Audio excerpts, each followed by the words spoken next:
đăng ký là chị ước biết một cân câu nó ok ước một cân chọn câu ước ở lưng hùi trong câu ok thọ này ba lò phở lẩu thia này ba lò so cam luôn nè ước giờ hùi trong câu ok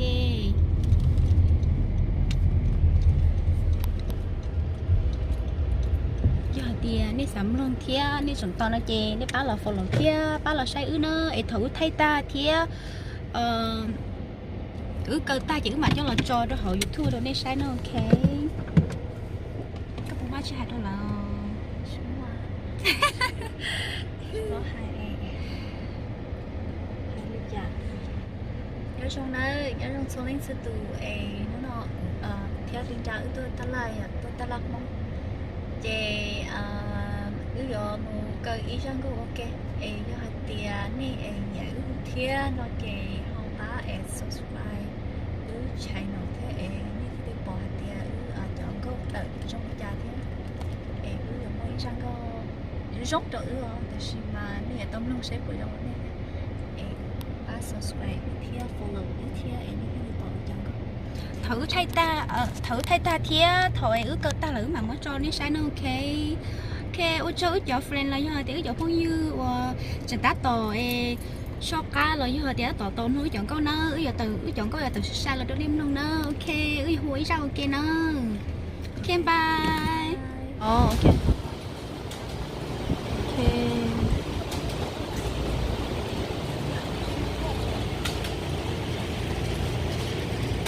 Apple ô chỉ đó đó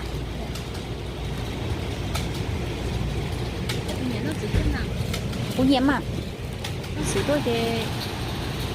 nó giờ chỉ tôi California exposure chỉ tôi trong đi giờ chỉ tôi cũng như thì em có té à nó chỉ có để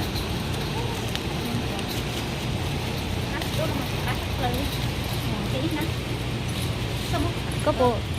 dạ ok lên lọc sao liên ra tuần thì hồi để ta lại lắm trắng này cho vừa tiếng thôi lọ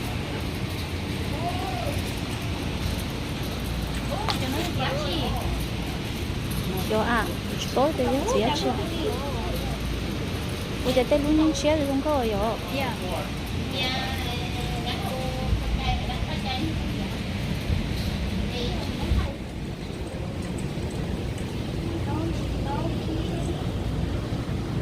có vừa giống chị tóm nó rồi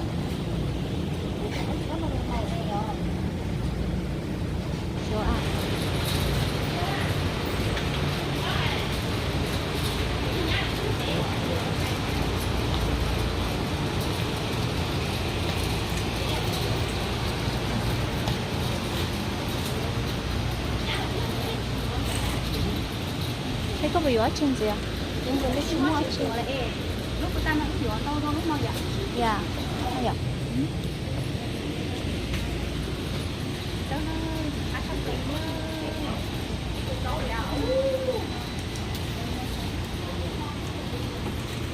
Cái món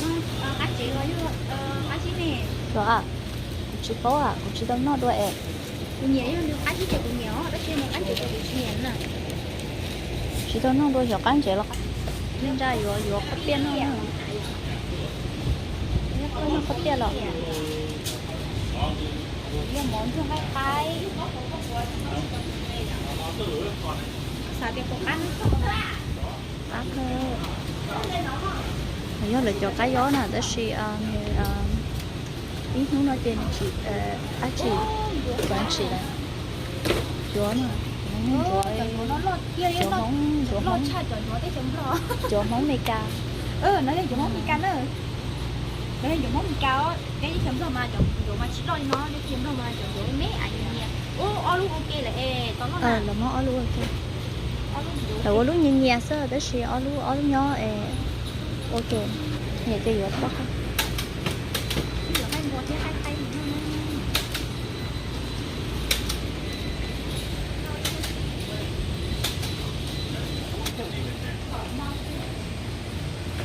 đi lo sợ